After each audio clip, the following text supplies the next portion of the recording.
Bienvenue dans le mois de février.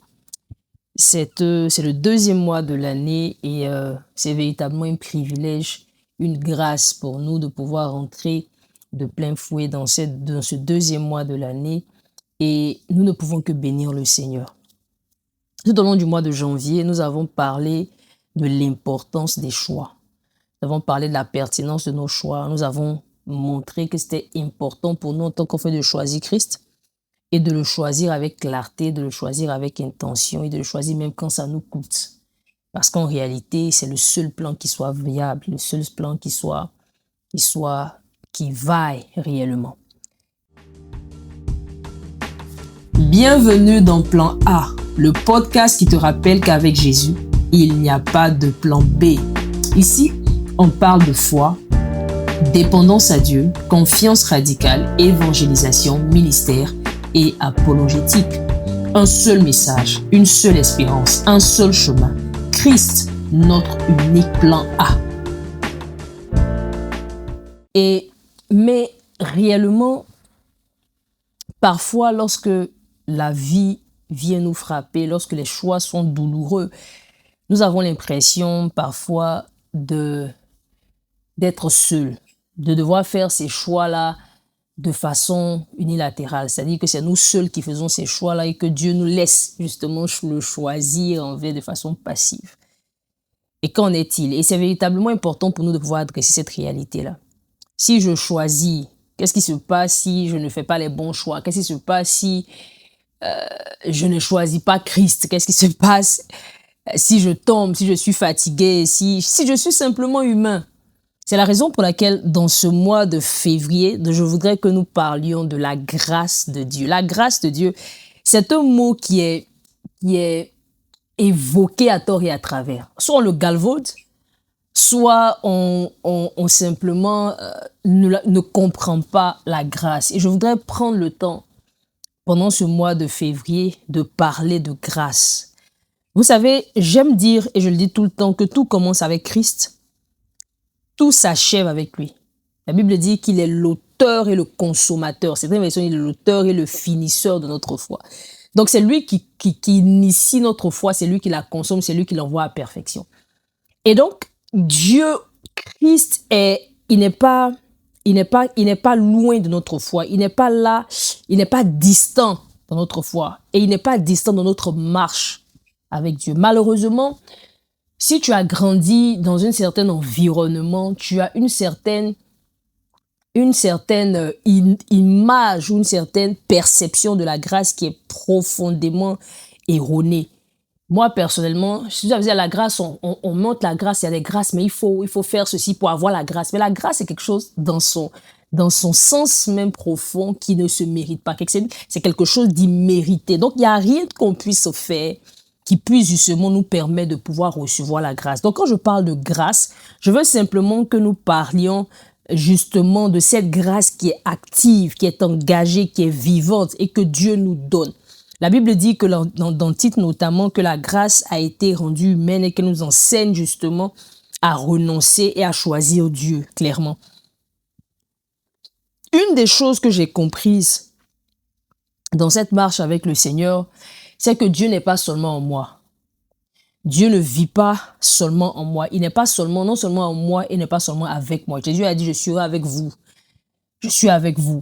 Et il n'est pas seulement en moi. C'est-à-dire que le Saint-Esprit n'habite pas seulement en moi. Mais c'est que je voudrais que tu comprennes. Je voudrais marteler tout au long de ce mois, c'est que Dieu est pour toi. Et ça change tout. Dieu est pour nous. Dieu n'est pas, ce n'est pas quelqu'un c'est pas un acteur passif. Ou bien ce n'est pas un Dieu qui se dit, j'ai fini de faire ce que j'avais à faire. Maintenant, je vous laisse vous débrouiller. Je vous laisse faire ce que vous pouvez faire vos efforts pour venir me trouver là où je vous envoie. Et si nous avons l'impression que c'est ce que Dieu fait, alors nous ne comprenons pas réellement qui est Dieu, ne comprenons pas son cœur. Et c'est ce que je voudrais justement éclairer, clarifier tout au long de ce mois de février. Et je voudrais commencer par ce verset de Romains 8, le verset 31. Il dit ceci: « Que dirons-nous donc à l'égard de ces choses ? Si Dieu est pour nous, qui sera contre nous? Si Dieu est pour nous, j'aime dire ceci, nous sommes inaccusables et nous sommes incondamnables. Pourquoi? Parce que si Dieu est pour nous, qui peut être contre nous? On ne pose pas juste une question, il dit réellement quelque chose de fondamental. Il dit que Dieu est avec nous, qui pourra? Et c'est un peu, ça me fait penser justement à ce que David dit dans le psaume 27, il dit, l'Éternel est ma lumière, l'Éternel est mon rocher, l'Éternel est ma forteresse, l'Éternel est ma lumière, il est ma force, de qui aurais-je peur? Dieu est ma lumière, il est mon salut, qui peut m'effrayer? Les versions anglaises disent, l'Éternel est ma lumière, il est mon salut, alors je n'ai pas peur, alors je ne crains personne. Et c'est véritablement important pour nous de comprendre cette réalité, cette dynamique-là. Il dit, qui peut être contre nous? Qui peut être contre nous? Si Dieu est pour nous, qui peut être contre nous? Qui sera contre nous? Pour dire que David dit, si une armée s'élève contre moi, mon cœur est en paix, je n'ai pas peur. Ah! David dit, je n'ai pas peur. Il dit, peu importe les calamités qui peuvent sévir, je n'ai pas peur. Et c'est cette réalité-là que je voudrais que nous comprenions. Quand nous parlons de plan A, nous devons comprendre une chose. Ce Christ est l'auteur de notre foi, il est aussi le consommateur de cette foi-là. Dieu n'est pas donc spectateur de ta vie. Dieu n'est pas spectateur de nos vies. Il n'est pas juste présent et passif. Il n'est pas silencieux. Non, non, non, non. On ne pose pas de questions à Dieu. Oh, Dieu fait... Non, c'est pas vrai. Dieu est un acteur actif. Dieu ne nous laisse pas faire, nous débrouiller. Non. Il dit, mon Père agit et moi aussi j'agis jusqu'à présent. Jésus est dans nos vies. Et l'une des choses que j'ai réalisées qui m'a donné beaucoup de réconfort ces derniers mois, c'est réellement que Dieu n'est pas seulement en moi, qu'il n'est pas seulement avec moi, mais qu'il est pour moi. Il est fondamentalement pour moi. C'est la raison pour laquelle je ne peux pas échouer. C'est la raison pour laquelle je ne peux pas me perdre. C'est la raison pour laquelle je ne peux pas abandonner. Pas parce que je suis forte, pas parce que je peux, mais parce que Dieu est avec moi. Et je voudrais justement que tu comprennes cette réalité. Si à la fin de cet épisode, tu n'as rien compris, tu n'as rien cerné, retiens une chose, Dieu est pour toi. Dieu est pour toi. Dieu est pour toi. Et Dieu veut que tu réussisses. Et quand je parle de réussite, je ne parle pas de réussite dans le sens que le monde le comprend, le monde le perçoit. La réussite, justement, selon les standards du monde, la réussite selon les standards de Dieu, c'est Christ. Il dit que ceux qu'il a connus d'avance, il les a prédestinés. Ceux qu'il a prédestinés, il les a justifiés. Ceux qu'il a justifiés, il les a appelés, justifiés, appelés, justifiés, glorifiés pour qu'ils soient semblables à l'image de son Fils. Le but de Dieu, c'est Christ. La réussite pour Dieu, c'est que nous soyons semblables à l'image de son Fils. Donc, Dieu ne peut pas, lorsque il nous donne un si grand but, une si grande destinée, ne peut pas laisser cette destinée-là dans les mains de personnes fragiles, de personnes inconsistantes, de personnes irrésolues comme nous. Non, non, non, non, Dieu ne le fera pas. C'est la raison pour laquelle c'est véritablement important pour nous de comprendre cette réalité-là, que Dieu tient, il tient, c'est sa renommée, c'est son nom, c'est sa réputation qui est sur la ligne. Il a dit, c'est la réputation de Dieu qui est sur la ligne. Et Dieu ne peut pas se permettre justement de laisser sa réputation. Il a dit au peuple d'Israël, dans Ézéchiel 36, il dit, ce n'est pas à cause de vous. Il dit, vous avez profané mon nom parmi les nations, mais à cause de mon propre nom. À cause de moi-même, mon nom, je vais relever mon nom parmi les nations. Et je vais faire quelque chose qui va vous étonner. Je vais vous pardonner. Je vais vous laver. Je vais vous donner un cœur qui va m'aimer, un cœur qui va m'obéir. Voilà ce que Dieu fait. Dieu ne vient pas seulement mourir pour nous et nous laisse livrer à nous-mêmes. Dieu prend le temps de continuer de travailler pour nous. Pourquoi? Parce qu'il a à cœur son projet. Je vous ai dit depuis tout, je peux commencer à suivre ce podcast, que Jésus est le plan de Dieu. Jésus est l'idée de Dieu. Jésus n'est pas un plan de secours. Jésus est l'idée originale de Dieu. Et Dieu n'a pas changé d'avis. Dieu n'est pas comme moi. Dieu ne change pas d'avis quand c'est pas confortable. Dieu ne change pas d'avis parce que ça ne lui plaît plus. Non, Dieu est constant et consistant. Il est résolu dans ce qu'il fait. Et donc, quand nous comprenons cela, nous savons que le projet de Dieu, ce n'est pas que je sois à l'aise, que je sois admiré, que je sois au sommet. Le projet de Dieu, c'est que je ressemble à Christ. Dieu veut que je ressemble à Christ. Ce matin, j'avais une conversation avec mon mari et nous parlions justement du monde et de la réalité de ce que nous pouvons trouver des solutions en dehors de Dieu. Je lui disais, tu sais, c'est malheureusement en tant que chrétien, on a cette fausse idée de croire que c'est impossible pour des gens qui ne sont pas chrétiens de pouvoir être, entre guillemets, fulfill en dehors de Dieu. Et je disais que oui, c'est possible. Pourquoi? Parce que Dieu a design justement l'homme de sorte que il soit capable de pouvoir justement s'épanouir. Mais la réalité, c'est que le but pour lequel Dieu l'a créé, en fait, quand nous parlons par exemple du libre arbitre, quand nous parlons par exemple du fait que Dieu nous a donné des choix, souvent les païens peuvent dire par exemple, ou du moins les gens qui comprennent, ils peuvent dire par exemple, mais si Dieu est si bon, si Dieu sait tout, pourquoi il ne savait que Adam allait pécher, il a quand même laissé Adam pécher? Pourquoi il n'a pas empêché le diable de rentrer dans le jardin? Pourquoi il n'a pas... Et puis la réponse unilatérale, la réponse unanime que nous donnons, c'est que ça ne serait pas de l'amour que de forcer Adam à choisir Dieu. Dieu ne nous aimerait pas si nous forçait, parce que Dieu n'a pas créé des robots. Dieu a créé des êtres qui sont pensants. Dieu a créé des êtres qui ont une volonté. Dieu a créé des êtres qui sont souverains. Et Dieu veut que nous le choisissions délibérément. C'est la raison pour laquelle il est obligé, lorsque Dieu vient justement au niveau de la régénération, il nous régénère, il nous donne un nouveau cœur, un cœur qui est capable de le choisir lui. C'est la raison pour laquelle, oui, un Adam peut avec tous les principes, il peut être très beau, il peut être très propre, il peut être très mignon, il peut avoir des valeurs, il peut être très grand, gentil, tout ce que tu veux, il peut avoir un bon cœur. Mais il demeure un Adam et il meurt. Pourquoi? Parce qu'il n'a pas choisi. Le problème, c'est le choix que nous faisons de Dieu. Est-ce que nous choisissons Dieu ou nous ne choisissons pas Dieu? Et Dieu, c'est Dieu qui permet que nous le choisissons. Et lorsque nous l'avons choisi, il nous a donné justement de pouvoir, il dit que, Paul nous dit dans Éphésiens 2 que nous étions morts dans nos offenses. Et Dieu nous a ramenés à la vie. Donc, un homme qui est mort, il a l'impression qu'il vit. Quelqu'un qui est mort, c'est-à-dire qui n'a pas de relation avec Dieu, il croit qu'il vit. Et il peut être sophistiqué au point justement de faire toute chose, de trouver entre guillemets son plaisir, jusqu'à ce que Dieu justement se révèle à lui. Et Jésus a dit ceci dans Luc 10. Il dit, je me révèle à qui je veux me révéler.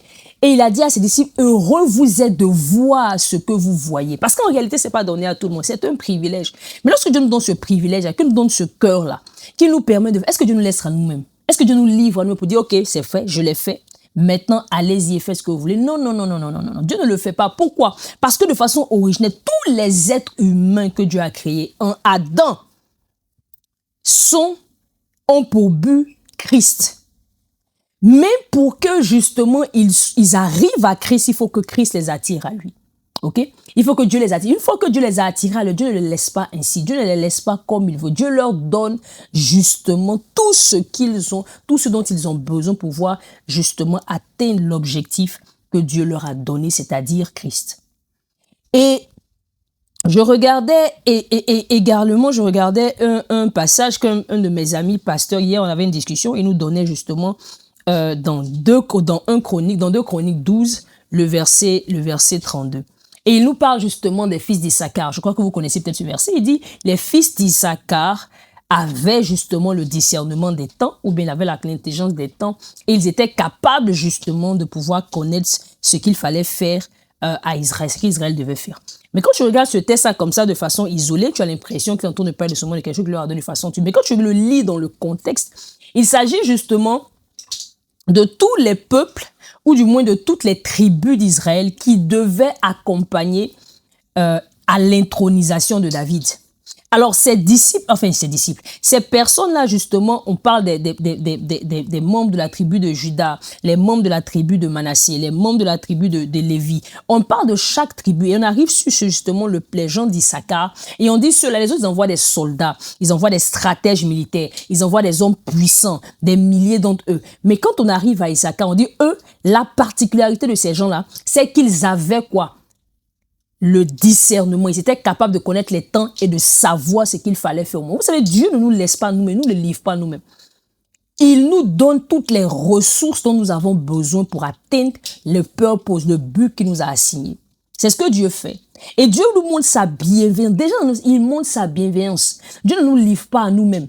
Il nous donne justement les moyens dont nous avons besoin. C'est pourquoi Pierre peut dire que nous avons reçu tout ce qu'il faut pour vivre dans la piété, pour avoir une vie de piété dans cette vie. Dieu nous a donné tout ce dont nous avons besoin pour pouvoir vivre justement comme il veut. Donc, Dieu ne nous laisse pas à nous-mêmes. Et Dieu, parce qu'il est profondément intéressé par le résultat, parce qu'il est profondément intéressé par ce que nous allons devenir, il ne peut pas laisser cela entre nos mains. Il est obligé de mettre à notre disposition toutes les ressources dont nous avons besoin pour justement atteindre ce but-là. Et c'est fondamental pour nous de le comprendre. C'est fondamental pour nous d'accepter, de réaliser cette réalité. Et c'est ça la grâce de Dieu. La grâce de Dieu vient justement nous enseigner. Elle vient nous éduquer. Et le mot enseigner qui est utilisé par Paul, c'est le mot éduquer. C'est une éducation que la grâce nous donne. C'est une éducation qu'elle nous donne. Elle nous montre le chemin à suivre. Elle nous montre le chemin à ne pas suivre. Mais Dieu va même au-delà de juste nous montrer, au-delà de juste un éducateur. Il met à notre disposition tout ce dont nous avons besoin pour justement appliquer même les enseignements qu'il nous donne. Waouh, quel bon Dieu. Et c'est cela justement qui fait toute la différence, qui nous fait que nous ne pouvons qu'adorer ce Dieu, nous ne pouvons que le remercier. Parce que nous savons qu'un Dieu si grand, un Dieu si bon, a décidé de venir habiter dans les êtres aussi minables que nous. Mais il ne s'est pas arrêté là. Il est également venu justement, il est avec nous. Mais il ne s'est pas arrêté là, il est pour nous. C'est-à-dire, il fait tout, il met tout en œuvre pour nous permettre justement d'arriver là où il voudrait que nous arrivions. Comment ne pas bénir ce Dieu-là? Dieu ne nous sauve pas pour nous laisser seuls. Il ne nous sauve pas pour dire, ok, c'est fini, j'ai payé le prix, vous débrouillez-vous. Non, il nous a adoptés, nous a donné son esprit. Et après cela, Dieu ne dit pas, débrouillez-vous. Non, non, non. Paul nous dit ceci, il dit, Christ est mort, bien plus est ressuscité, il est à la droite de Dieu. Et il intercède pour nous. Romains 8, 34. Et il va même plus loin dans Romains 8 encore. Il dit, nous ne savons pas quoi prier. Nous ne savons pas ce qu'il convient de prier. Dieu vient encore et il prie pour nous par des soupirs inestimables. Imaginez, et quand je vois cela, je me dis, waouh, Dieu est profondément pour nous. Dieu intercède pour toi. Est-ce que tu comprends la portée de cette réalité? La portée de cette réalité, la réalité de comprendre que Dieu intercède pour nous. Dieu intercède pour nous. Dieu, quand tu ne sais plus quoi dire, quand tu es fatigué, quand tu es confus, quand tu es à bout, la Bible dit l'Esprit de Dieu intercède par des soupirs inestimables. Dieu n'attend pas que tu saches prier. Dieu n'attend pas que tu saches jeûner. Dieu n'attend pas que tu saches faire. Dieu n'attend pas que tu sois discipliné. Dieu lui-même, il prend sur lui-même de faire ce qu'il te demande. Non seulement la grâce que nous, par le Saint-Esprit, vient nous donner la capacité de le faire, mais Dieu lui-même également le fait pour nous. Non seulement il le fait en nous, mais il le fait pour nous. Tu te rends compte de ce que je suis en train de dire? Dieu ne fait pas que faire ça pour nous, en nous. Il le fait pour nous. Il le fait pour nous. Si tu es un parent, tout parent qui voit son enfant, il a envie d'être malade à la place de son enfant. Dieu fait ça pour nous. Et c'est ça justement la splendeur de l'amour de Dieu. Dieu ne banalise pas notre responsabilité. Dieu ne la supprime pas. Je ne suis pas en train de dire que la grâce enlève ta responsabilité. Vous savez, la grâce dit qu'il ne faut pas prier, Dieu prie pour toi. La grâce dit non, il ne faut pas faire, Dieu fait ça pour toi. C'est pas ce que je suis en train de dire. Je suis en train de dire que Dieu sait que dans ta fragilité, dans ton humanité, dans ta poussière, dans ton incapacité, tu ne peux pas justement par tes propres forces, par tes propres ressources, aimer, connaître, glorifier et ressembler à Christ. Et Dieu est tellement attaché à son plan qu'il ne peut pas se permettre de laisser ce plan-là dans les mains d'hommes fragiles, fébriles, inconsistants comme nous. C'est la raison pour laquelle c'est important. Et ça, c'est un réconfort. Tu n'es jamais seul dans le processus de transformation. Tu n'es jamais seul dans le processus de croissance. Tu n'es jamais seul dans le processus qui t'envoie à ressembler un peu plus chaque jour à Christ. Est-ce que tu as ta responsabilité? Oui. Est-ce que tu es appelé à faire des choses? Oui. Est-ce que tu dois le faire? Oui. Est-ce que Dieu veut que tu le fasses? Oui. Est-ce que Dieu attend que tu le fasses? Oui. Mais est-ce que Dieu te laisse faire pour après venir? Non, non, non, non, non. Dieu est celui-là qui te donne ta responsabilité, mais qui ne te laisse pas pour autant. Je te donne un exemple. Je réveille chaque jour mon fils pour qu'il aille à l'école. Je fais son petit déjeuner pour lui. Je le tue, mais je l'envoie à l'école. Je peux le prendre l'aller déployer avec lui. Mais la responsabilité qu'il a, c'est de lui d'aller tuer. Je ne fais pas ça pour lui à sa place. Il a sa responsabilité, j'ai la mienne. Mais je m'assure de mettre à sa disposition tous les moyens qu'il faut justement pour qu'il réussisse à l'école. Et je vais même plus loin. C'est que même quand maintenant, je sais qu'il a des lacunes quelque part, je viens, je prends le relais. Pourquoi? Parce que je voudrais justement m'assurer qu'il réussisse. Et c'est ce que Dieu fait. Dieu est un père responsable, il est un père hautement responsable, hautement responsable. Et cette chanson de cette chantre ivoirienne, Maurice Jacques, il dit, je ne peux pas échouer, j'ai l'ADN de Dieu. Il est avec moi, je vis par sa grâce. En fait, on ne peut pas comprendre en tant que chrétien suffisamment combien de fois Dieu est dans notre camp? Combien de fois Dieu joue pour nous? Combien de fois Dieu est avec nous? Attends, Jésus intercède pour nous. Jésus a fini de mourir. Il est ressuscité. Il nous a envoyé son esprit. Pourquoi il intercède? Est-ce que je dois poser la question de savoir pourquoi Jésus continue d'intercéder pour toi? Il a déjà payé le prix. Jésus a déjà fait ce qu'il fallait. Pourquoi il doit encore venir intercéder pour toi et pour moi? Pourquoi Jésus trouve le besoin d'intercéder pour nous? Il fait cela. Pourquoi? Parce que fondamentalement, il sait que tu as besoin de lui. C'est un peu comme par quel que soit l'âge que tu as, ton parent reste ton parent. Tu restes tout le bébé. Tu n'es plus un bébé, mais tu restes le bébé de tes parents. Tu restes le chouchou de tes parents. Souvent, je dis ça à mon fils. Tu n'es plus un enfant, c'est vrai, mais tu restes mon enfant. Et c'est ça. Et c'est ça. Et le parent ne peut pas voir son enfant lutter, il peut pas laisser son enfant. Oui, tu peux laisser ton enfant parce qu'il a besoin d'apprendre par lui-même. Mais quand tu vois que ton enfant ne va pas, c'est ce que Jésus fait. La Bible dit qu'il intercède. Et l'intercession, c'est quoi? Il se met entre nous et Dieu. Et il dit à Dieu, regarde-moi.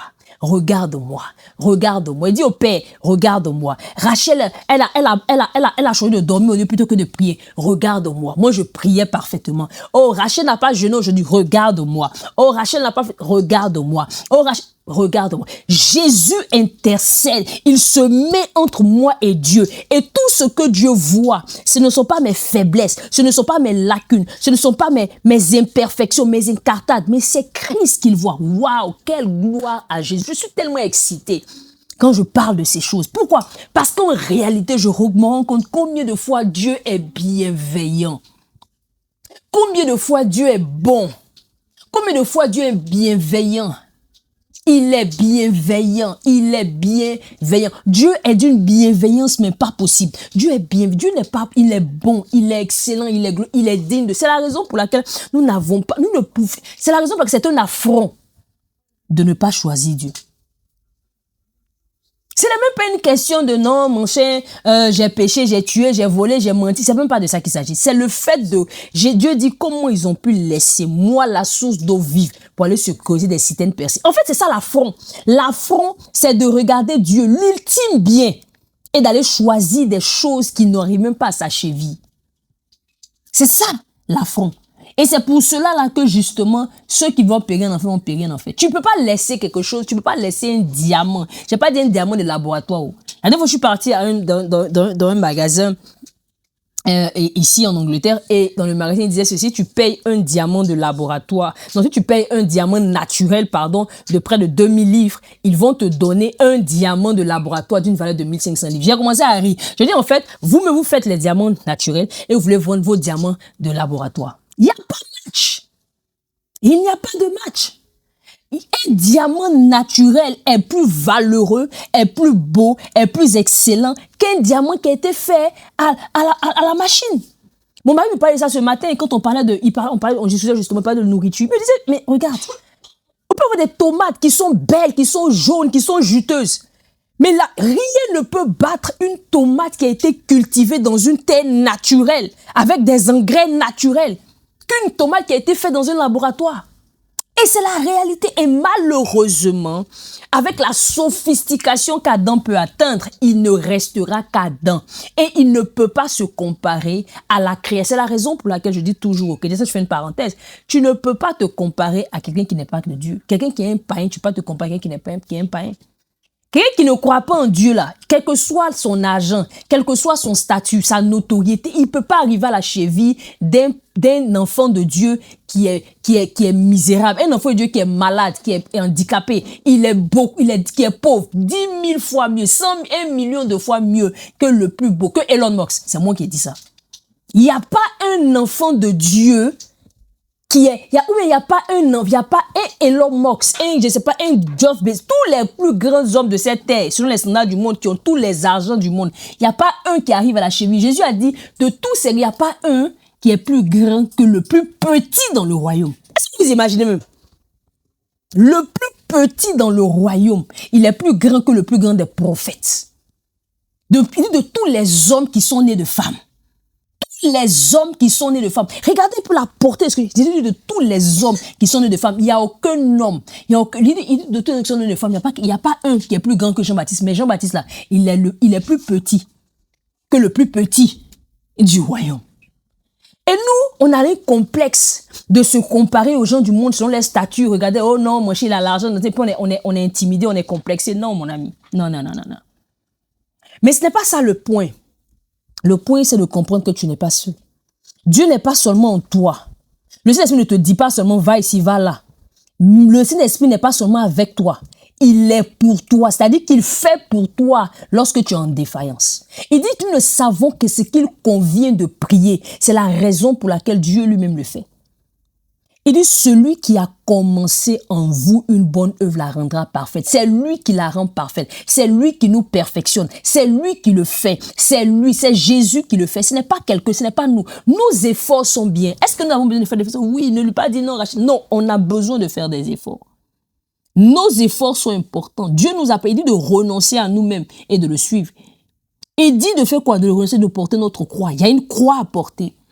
Il y a des sacrifices à faire. Il y a des choix à faire. Et cela, c'est indéniable. C'est la raison pour laquelle nous avons parlé. Mais si nous arrêtons à cela, nous avons l'impression que nous sommes en train de dire, oh, fais tes efforts et puis Dieu va te récompenser de tes efforts. Non.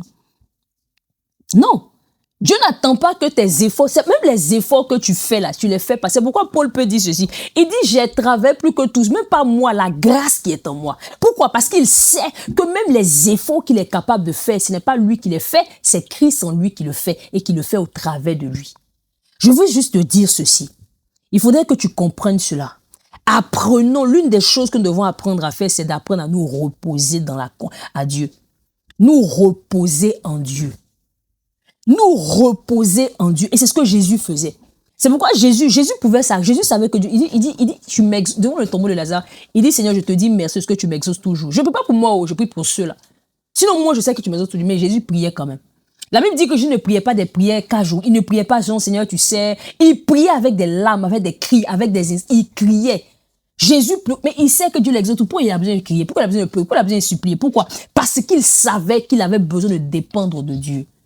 Et c'est de cela que nous avons besoin de faire. Notre plus grand problème en tant qu'enfant de Dieu, c'est cette dépendance à Dieu-là. C'est cette confiance complète que nous mettons en Dieu. Nous voulons faire, c'est pourquoi ils vont dire, qu'est-ce qu'on doit faire pour faire l'œuvre de Dieu? Et Jésus leur a dit simplement, l'œuvre de Dieu, c'est que vous croyez en celui qui l'a envoyé. L'œuvre de Dieu, ce n'est pas plus moins que ça. Ce n'est pas mieux que ça. C'est juste que vous croyez. Et c'est cette foi-là, c'est cette dépendance, c'est cette confiance complète-là qui est difficile. Mais je veux prier aujourd'hui. Je veux prier pour que tu comprennes, pour que tu acceptes que tu peux te confier en Dieu. Tu peux laisser Dieu choisir avec toi. Tu peux choisir sans peur. Tu peux persévérer sans désespoir. Tu peux obéir sans te perdre. Pourquoi? Parce que tu sais que c'est lui qui te tient. C'est lui qui impulse en toi. C'est pourquoi il dit, c'est lui qui crée en nous le vouloir et le faire, selon son bon plaisir. Dieu ne se contente pas de juste te bénir par sa mort, par sa résurrection. Non, il prend le temps de te déposer en lui. Ton esprit nous a été scellés par l'Esprit de Dieu. Il crie en nous que nous sommes enfants de Dieu. Nous crions par lui Abba Père. Et lorsque nous crions Abba Père, Dieu se reconnaît en nous. C'est pourquoi la Bible dit, ceux-là qui connaissent, et ceux-là qui reconnaissent que Jésus est le Fils de Dieu, Dieu habite en eux. Dieu n'habite pas seulement en toi. Dieu habite en toi, c'est vrai, mais il n'habite pas seulement en toi, il est aussi pour toi. Dans chaque combat que tu mènes, il est là. Dans chaque challenge que tu as, il est là. Et il n'est pas silencieux. Lorsque tu commences à marcher et que tu perds tes forces, il te prend. C'est lui qui te porte pour t'envoyer jusqu'à la fin. C'est lui qui te garde, c'est lui qui te pousse. Parce que son intérêt, c'est de ne pas te laisser.